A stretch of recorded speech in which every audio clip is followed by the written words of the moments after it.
Time for the news. Bobby's Big Stories. Hurricane Milton, the one that is moving toward the left side of Florida, dipped down to a Category 4 overnight, but it is still expected that it could be a Category 5 later today, even though it's forecast to weaken before it makes landfall. Basically, it's yo-yoing, but they don't know. They don't know. That's the thing about these. They think it turn, think it get stronger. Category 5 is big dog. It's the biggest of the dogs. Category 4 is a monster. So when they say it goes from 5 to 4, that's not like a, oh, thank God. It's a, oh man, this is still going to suck real bad. Yeah. Let's get ready. So it will be disastrous when it impacts. We hope it lessens its strength as much as possible. And then they go through some of the wind speeds and stuff, but we'll let you know. A lot of our stations that we're on in Florida have now taken us off the air because they're just doing what they should be doing, which is talking about evacuating, talking about what you can do, giving local information. But that's crazy. Two big ones. My brother back to back evacuated yesterday, and I was like, come to Nashville. He was, I don't know, he's going to go to his in-laws or somewhere else like that's safer in the state. But yeah, he said that 175-mile-per-hour winds is where he lived. Luke Combs, Eric Church, Billy Strings, James Taylor will headline a relief concert for Helene. This is in the Carolinas, so that'll be a big show, October 26th at Bank of America Stadium in Charlotte. So a few weeks out from that, all the proceeds of the concert will be split evenly between a couple charities there that are helping people bounce back. So concertforcarolina.com there. A Mexican mayor was assassinated days after taking office. Why you'd want to be in politics in Mexico? First of all, why you'd want to be in politics in America? Secondly, but Mexico, oh my God. You're done. A little more dangerous. You're not done unless you're in. Yeah. You got to get in or they're going to take you out. And what's the town or the... The mayor of the capital of Mexico's violence-plagued state of Guerrero. Dude, that is that's right, kind of where I grew up. Is it border? Mm-hmm. Was killed on Sunday, less than a week after he took office. Alejandro Arcos was killed just 6 days after he took office as the mayor. The city is Guerrero, a state, and then the city is Chilpancingo. Oh, Guerrero's the state then. Okay, that's a little further down. Mexican politics. We're like, our politics sucks. It's like, Mexico says, hold my beer. Oh my gosh. I mean, that's crazy. Yeah, it's down below Mexico City, Guerrero. Hey, Mike D, you guys used to drive down to Mexico, right? Like all the way through. Yeah, we would drive 8 hours in Texas and another 8 into Mexico. So Mike D's parents were from Mexico. And so when you would go, though, wouldn't you go at a specific time of day so you wouldn't have to drive at night? Yeah, we'd make it when we were coming back home. We would hit the border by, as soon as it's starting to get dark because we'd not want to drive to Mexico in the dark. So you would, say that again. So if you're driving down to Mexico, you want to, right when the sun's coming up, be arriving at the border? Yeah. So you could get all the way. So they wouldn't stop you in the daytime? No, you always want to be there in the daytime. Nighttime is where bad stuff happens. And when they stop you, who's stopping you? The cops or random people stopping random people? Sometimes it's the cops. If they know you're American, they can stop you, get some money out of you. And sometimes it's... Cartel. Not always cartel, but people are like, oh, they think it could be the cartel, so we could use that fear to get money out of people, too. True. So if the cops stopped you, would they stop you for any reason specifically, or if they just knew you were American? They just see your American plates, they'll stop you. And do you take cash with you just in case that happens? Yeah, my dad would always have a bunch of cash. And I guess you'd have to put it in different pockets or different places so you don't show them all of it at once because you're like, this is all I got. And then once they take that, you have more just in case? Yeah, he wouldn't have it in his wallet. He'd have like a little stash right by him. So if he needed to use it, he would pay him. Oh, man. And how often did you guys get stopped? We only got stopped once. My uncles who travel a lot more would get stopped a lot. Like my uncle has been held at knife point before until he gave them all their money. And that was by the preacher. Church. Down the drugstore. Yeah. All right, Mikey, thank you. If you're feeling lonely, just sitting around, they say get up and start walking around. This is from Nature Mental Health. In the study that tracked the movement of more than 350 people, the researchers found that the people who walked for an hour felt less lonely, even if they exercised alone. People in the study didn't need to even be outdoors, walking around the house. I'll walk around the house for an hour. You guys think I'm crazy. That's boring. That's a long time. Experts say it has to do with how our bodies are designed. They're supposed to be in motion. And even when they're not necessarily exercising at a high rate, it keeps you moving and it keeps unnecessary worries and thoughts from creeping in because you're focused on something else. From people Richard Simmons was buried in his workout clothes, his brother reveals. Now, for those that are young or younger, like Morgan, do you know Richard Simmons? He's in a rock band? Yeah, Kiss. Okay. He did the tongue out. That's Gene, Got right? it. Gene Simmons, yeah. No, Richard Simmons had like sweating to the oldies. We were very young and he was old. So we just caught the end of it too. But he did all these videos, these cards, and you would lose weight. And he was like, I'm Richard Simmons, had a lot of energy. A lot of energy. But he was buried in his clothes. I was wondering, man, what would I want to be buried in? Two things. Either, I don't wear a lot of jerseys, but I mean, you could put me in a Razorback football jersey, full pads. That makes sense. Oh, the whole uniform. Yeah, why not? You know, if I'm Oh, going to do boy. it, might as well go Oh, full boy. pads. Hilarious. Even though you weren't ever on the team with us. I kind of feel like I am. Like this morning, I was walking through, and there's a guy that I might see once every 2 or 3 weeks. And he'd be like, hey, man, congrats. I didn't know he was congratulating me for. And I thought, you know, a couple things have happened recently. I was like, thanks, man. And he goes, man, you guys won that one. And I realized, oh, yeah, Yeah, we did. I'm on the team. Arkansas, yeah, we beat Tennessee. And I was like, thank you very much. And he goes, I think about you every time you guys win or lose. And I was like, yeah, thanks. So, yeah, that or I'd be in a cutoff and shorts, which is what I wear most of the time if I'm not at work. Oh. Any T-shirt I have that's not like in the A category, I cut the sleeves out of immediately. And I'm not even for muscles, just for comfort. So that'd be it. Full uniform or cut off and shorts. But which one if you had to pick one, though? Full uniform. Full uniform. That's just because you guys want to laugh. Yeah. Lack of sleep during pregnancy can impact the baby's development. Sleep is crucial, especially for pregnant women. Pregnant women may have trouble sleeping due to hormonal changes, discomfort, frequent urination, and other factors. I have all those too. Yeah. Hormonal changes, discomfort, frequent urination. But it could have a major impact on the baby's development. So they say inadequate sleep during pregnancy can have many negative effects on the child. But again, if you can't sleep, sometimes it's not because you don't want to sleep. It's because you can't. So it's very difficult to sleep. But they're saying just heads up. Get as much as you can if you're pregnant because your baby needs that sleep too. And then I want to play something from the Bobbycast. I'm not going to actually set it up as to what I said. But I had Sarah Beth Tate on, new artist, great songwriter. Here's a clip of her song, Pretty Good Living. A little bit of bitter makes the sweet taste sweeter. So I surprised her with something. I didn't want to put it on this show what it is, but you can listen to it. But here's the moment where I say blah, blah, blah, blah, blah, blah. Oh my God, you have got to be joking. I'm not joking. What is happening right now? Did you all know about this? Oh my gosh. I thought you were just, it's just the most surreal. I think this is the most surreal moment of my 10 years. There you go. You have to go hear it to hear what it is. That's cool. That's cool. That's cool. Search for the Bobbycast on iHeartRadio. The one we did last week was with Stone Cold Steve Austin. So you got Stone Cold, and then you have Sarah Beth Tate, which, by the way, they're fighting at WrestleMania against each other Yes. in 2 weeks. Oh. Yeah, it's that's going to be a big one. Very exciting. All right, that's the news. Those were Bobby's Big Stories. Dustin Lynch, Jelly Roll. This is Chevrolet, Bobby Bone Show.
This kid who was 7 had complained that he was smelling something real bad. He was always like, "Do you guys not smell that?" They were like, "No." So they checked his nerves and stuff. Morgan, remember when you had COVID? Yeah. And because you couldn't smell anything forever, right? Yeah. And it's still not 100% back, but I'm at least able to smell things again. So they worked on the nerves in your nose or something, right? Yeah, they did cupping on my face to help kind of release stuff again and get it moving. So they tried this. They went to an ear, nose, and throat specialist. They did it. Turns out he had a screw stuck in his nose. Oh my! It wasn't even like a virus. It was. Oh, like a rusty old screw. He had a screw stuck in his nose, and then what happened was there was an infection because a screw just chilling in your nose, that's going to create some sort of infection. There's a cut, and finally, when they pulled it out, it looked like a gross black. I mean, obviously, it's not going to look like a screw anymore. Full recovery. That's amazing. What's the first thing you want to smell? Probably chocolate chip cookies. Yeah. Oh, yeah. Warm cookies in the oven. Like a leather baseball glove, yard freshly mowed. That's nice, fresh Gasoline. grass. I don't know. I go cookie over any of that. Otis Spunkmeyer cookie. Yes. Oh man, they had those in high school. Like my senior year, they started making those old Otis Spunkmeyers in the oven, and you pay $2, and you just smell them in the hallway. They still make Otis Spunkmeyer? At hotels and stuff, I think. Great memories, Otis. I don't know who you are, Otis. Great memories. All right, Parmalee, Gonna Love You, Bobby Bone Show. Coming up after this song, Lunchbox claims, and I do not know the story, that he was blown off by a celebrity. Okay. We'll hear about it. We'll hear about it next.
All right, what celebrity do you claim blew you off? Or do you not want to say? You want me to say whatever? No, I don't know. I don't know what you want to do here. Lunchbox told me he was ignored / blown off by a celebrity, so I don't know his rules. So go ahead. Tell me what happened. So it was Saturday out at the soccer fields, and I look over and I'm like, oh, I see her. Oh, you're so aggressive toward people. So I question if any of this is valid from the other perspective, just for the record. Go ahead. You see her. I see her. Go ahead. And I'm like, and I saw a shout out, Lady A in the house. Lady A. There's nobody So named embarrassing. Lady A. Oh my gosh, it's Hillary, and he said that. And why would you out yell loud. Lady A in the Oh house? my God. So weird. Also, just walk up and be like, Hey, Hillary. "Hey, Hillary." instead of yelling Lady A in the house when everybody else is like, oh, go ahead. And then so later, like after the game, Makes me cringe. I see her walking and she looks right at me. I said, "Sup, Hill?" Kind of throw the hand up. She got on walking. She probably didn't know what sup hill means. She's literally the nicest person. Yeah, no one calls her Hill, I don't think. Or sup hill. Or Lady A in the house from across the. She was at his rec soccer game? I feel No, bad. no, I feel kids. bad for Hillary from Lady A. Oh, and there's Like she has a daughter, right? Yes. Yeah. That's. Why would you just not walk up and say, "Hey, Hillary, how's it going? It's Lunchbox." I don't know. From the Bobby Bones. Instead of yelling. Isn't that her? Oh, it'd be hilarious if it wasn't. It's a side view. I mean, I don't. Oh, did you so take a you don't even picture know of if it her? was I mean, this her? is No, I'm one- 99% sure. Wait, This is not it? 100%. This is him Can I see the taking a picture? pic. Yes, yes. Will you bring it over? Oh no. I mean, it could be, but But I did. Lady A in the house. But why would you yell that? Like, what were you hoping? Best Like case she would scenario. see me and be like, "Hey, how's it going?" Like I was letting her know that I knew it was her if she wanted to say hi, and I felt like she made eye If contact. she wanted to say hi to you, Like I felt like she made eye contact with me later. That's when I threw up the two, like the sub hill. the I don't deuces? know that. Kinda I like don't that. know that that's her. Like, I'm not 100% on that I'm picture. 50-50, but it doesn't matter. Why you would? But it does matter because that's why she blew him off, because it wasn't Hill. But no, he just shouldn't have done that anyway. It doesn't matter who it is. I think it's her, and I know who she's with. Oh, you then do? know who it Okay. is. See, there yeah, we go. I know. Yeah, Amy, is this your crew? I know both of. Who's the other lady? Is that someone No, famous it's that not, I need to know? No, well, yeah. she Yeah, is yeah. known. Yeah, She is. Yeah, Let me she see. works. She works with people. Don't worry. It's like I'm trying to. She's Out where famous. She's people famous are. too. No, I would say she's known. Okay, so let's not yell at people. Bros, how long have you told him this? Like, you've been telling him this for years. And also, people that are famous don't want it to be yelled that they're somewhere when they're trying to like have a life with their kids. Right. Yeah. You do say that when they're eating or when they're Yeah, with their then, kids. if they're Well, with her her kid wasn't with her when I yelled. She's obviously Lady A in the watching. house? She's 'Cause her obviously kid's watching her playing. kid playing on the field. So maybe you don't yell that. So embarrassing. Lady A in the house. That would be if all three of them were together and you were in a house. That would make sense. Yeah. Then you'd be like, Lady A's in the house. You're not No, lying. because it's like the soccer Like- field. It's like this is your house. Like And then if you go, what's up, Hill? I don't even know that you would know who somebody was talking. Yeah. She's the nicest, like greatest human, and I feel like this is slander, and you're slandering her right now. I'm not slander. I don't know what slander means, but that means being mean to him, right? Nah, but go ahead. But I thought she made eye contact with me, so that's when I said the what's up. So you Hill?" wanted to come on the air and talk about how somebody blew you off whenever this is your story. I mean, did she? She didn't say hi. She may not have heard you, and also, do you think she heard you go Lady A in the house from across the field? I mean, how could you not? I mean, she probably did, or maybe she was. I don't know. Maybe she's not used to hearing Lady A in the house. I figure she hears that all the time. You think everywhere she goes, people just yell Lady A in the house? Yeah, you don't think fans are like, "Oh, Lady A in the building"? For the record, Hillary's one of the greatest, nicest humans, and there's no way that if she saw Lunchbox, she wouldn't have said hello. Correct. Yeah. Yeah. Aside, even if she was annoyed, she would have said hello to him. I wish I wouldn't have let him get on the air with this one. Hey, I just don't want to know though, because I think it kills the segment. Because sometimes we're like super surprised. no, that was super surprising that she didn't say hi. Okay. So Eddie also claims we don't know the real Lunchbox. You know, sometimes you think you know someone, you don't know Lunchbox. oh, here we go. I don't know why there's a drum roll, but You want me to tell you? yeah, go ahead. Well, yeah. Well, you know how I always look over at his computer? I saw something very not Lunchbox-ish going on. He was buying tickets to the ballet. Why is your face embarrassed right now? Sup, There's no lunch? embarrassment. Why is your face embarrassed right There's now? no embarrassed face. Hey, not only was he buying tickets to the ballet, There's he also was- nothing wrong with going to the ballet, but No, he no, would no. just lie and say he's not So- going. correct. He's and I very think cultured. I bet you he's about to do that. But Ballet in the house. You going to the ballet there? Nope. Twinkle Toes? Nope. hey, he was also frustrated that there weren't front row seats. What? Oh, yeah. Oh, what were you doing? Huh? Explain it. Huh? You know he's about to lie because he's trying to think of something to say right now. Nope. Eddie, Were you not on a website buying tickets to the ballet? I was not. Okay, then what were you doing? I mean, that's it. I Okay, wouldn't what buy were you ballet buying tickets. tickets Well, okay, to? then what does he think he saw? I don't know what he thinks. So he saw. he sits Oh. right beside you and he saw nothing. I know. It's like it's words. He wasn't buying them yet. He was just looking at them. So Oh, were you pricing 'em. looking at ballet tickets? No. Thunder from Down Under, version 2. Were Nope. you Okay. There was no ballet. I'm not going to fight with him. I'm not going to fight with So, him. I mean, I'll do this. I will give Eddie my credit card, and he can look at the receipts. Dude, just take the credit I'll card. take it in a second. You may not have bought him yet, though. Right. Okay. Was he on a ballet website? He was on the ballet If I go to the website. ballet in the next 2 years, We won't know. We don't know what you're up to, and, Nutcracker. and it's okay if you go to the ballet, dude. I'm not going to the Hey, ballet. Nutcracker, it's okay. I'm not going to the ballet. But there's also nothing wrong with that, Nutcracker. Not going to the ballet. Who were you buying tickets for? No one is going to the ballet that I know of. Okay. See, he's such a lawyer, the Something's way he up. talks. And also when he was going, it. like trying to, I guarantee you there Little was. Swan Lake. What is Ooh, that? that's not. It's a ballet. You know exactly what that is. That's probably what it was. Black Swan. I know that movie, but I don't know what Swan Lake is. Okay. Nope, not going to that. I can look at the history on his computer if you There like. we go. Uh-oh, I don't want to do that. He just looked at me with a face of like, Hey, let's put it this way. If I'm going to the ballet, if I'm not going to the ballet, why do you keep stuttering? Ray, just get us out of here. Go.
This woman was eating a bag of potato chips, full bag, and she opens it up and she found a full potato inside. Oh. At least they're using real potatoes. It's like the frog. It's like when there's a frog in a salad. I'm like, yeah, it's weird, but at least that's like real life grass, real life animals. Yeah, she's eating chips and she opens it up. Greg sea salt and cider vinegar chips, 34 years old. She looked inside, spotted an entire potato. You'd think you'd feel that when you carried the bag. Yeah, you know? it's pretty Could be a really small potato, though. Oh, that's true, a little one. But yeah, you still. But again, you're not really feeling a potato bag because you'll crunch the chips. Like, who's pushing on a bag? Well, that's why they put air in it so you don't crush the chips. Exactly. That's why you're not going to feel the potato in there. That would be hilarious. It's also like finding like a Cheeto looks like a wiener or something. That's also funny, right? Or Remember, Jesus. I had a bag of cookies and there was nothing in there. Eddie opened a whole bag of cookies. It was nothing but air. Completely empty. Wildly bizarre. Luke Combs, Fast Car, Bobby Bones Show. Thank you, guys.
A voicemail from Joy in North Carolina. I'm calling to ask for an update from Amy. A while back, she said her neighbor's car was in a hit and run, but it turns out one of the neighbors hit the car because she found matching dents in the car or whatever. I was wondering whatever came from that. She wasn't sure how to address it. What did she do? Is it awkward? What happened? Love the show. Would love an update. Update! You ready? Bobby Bones Show. Update. Yes, it was a friend of mine. I actually just talked to her about it because her husband got his car back because it was his that was hit. And she was just getting it back from the shop. And I was like, so have you seen the neighbors? Is it awkward? Because they confronted him, or the husband They did confront? Yeah. Yes. Yeah. After she put everything a together crowbar? and found the paint and realized, like, Yeah. oh, this is it. Like, he went and said something. And she said, no, we haven't even seen them at all since. But I'm like, oh, it's so awkward. I'd Like, have are moved. you ever scared for your life? That'd have been awkward. I'd have moved. Yeah. Car back.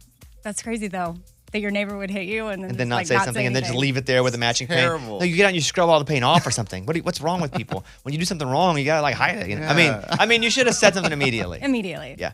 Terry from Idaho. Just wanted to let you know that in the last 36 days, I have been walking the Camino Santiago across Spain. And every afternoon here in Spain at 4 o'clock, when I get done with my 15 to 18 miles of walking, I get a reminder on my phone to listen to your podcast. And since there's nothing on TV in Spain that's in English, you folks keep me entertained. So I just wanted to call and let's say thank you. You're welcome. Thanks for listening to the podcast. That's awesome. She walks awesome. 15 to 18 miles a day. Maybe when she's on vacation in Spain. She must have won Doing the a lottery. particular journey. Yeah, she Camino del Spain. Yeah. No, Santiago. Stella's getting her groove back. You know what I mean? Yeah. You guys can always two things. You can listen to the podcast, search for it. Secondly, you can call us anytime. We have a voicemail 877-77-Bobby. Something quick. Indulge me for a second. We're moving studios to a different building down the road. It's not a big deal if you just listen to the show, but I have all this stuff here. I have like memorabilia signed by us and like a Joey Logano helmet and like I think I'm just gonna auction it all off and then donate it all. I called the football. No. I said auction it and then donate it all. Yeah, but Eddie, you can put your You can I bid guess I in. can But I'm bid. just gonna throw it up on Instagram. I don't even know how I'm gonna do it. Maybe I'll just be like, here's the price. And if somebody wants it, they can claim it and then Venmo me and we'll mail it out to them. So that's what's up. I think because otherwise I'm not moving all this stuff. Yeah. We got like a Luke Combs signed Carolina Panther football. We got like a Joey Logano signed helmet. You know, You have a lot of helmets. Even and the balls. Arkansas helmets? Like, no, all- I'm saving those to donate to something else. Yeah. Okay. Those are mine that I'm like keeping. Yeah, But yeah, baseballs, footballs, basketballs. we could sign baseballs, you know. So a lot of people need help right now. So you can go to my Instagram, Mr. Bobby Bones. I don't know what we're doing yet, but we're just thinking about it. Like, I don't want to move all this stuff over. So let's just donate it all. Mr. Bobby Bones on Instagram. We'll try to get some of that up today.